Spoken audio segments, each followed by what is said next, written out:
বর্তমান সরকার কন্যা শিশুদের অধিকার বাস্তবায়নে বদ্ধপরিকর, জানিয়েছেন ডক্টর জুবাইদা রহমান। নারীদের জন্য স্নাতকোত্তর পর্যায় পর্যন্ত অবৈতনিক শিক্ষার উদ্যোগ নেওয়ার কথাও জানান তিনি। আন্তর্জাতিক নারী দিবস উপলক্ষে রোববার রাজধানীর আগারগাঁওয়ের মুক্তিযুদ্ধ জাদুঘরে ন্যাশনাল গার্ল গাইড অ্যাসোসিয়েশন ফোরামের আলোচনা সভা ও সম্মাননা প্রদান অনুষ্ঠানে এসব কথা বলেন তিনি।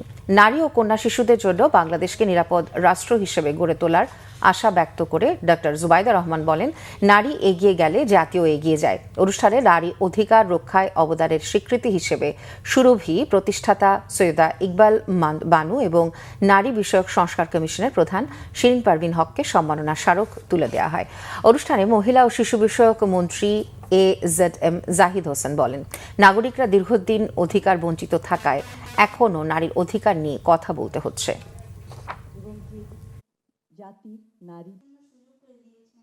একমাত্র শিক্ষার মাধ্যমে একটি কন্যা শিশু অন্ধকার জীবন থেকে আলোকিত জীবনে পদার্পণ করবে, যোগ্য নাগরিক হিসেবে গড়ে উঠবে এবং বাল্যবিবাহ থেকে রক্ষা পাবে। দেশের প্রতিটি শিশুর উজ্জ্বল ভবিষ্যৎ আমাদের প্রয়াস।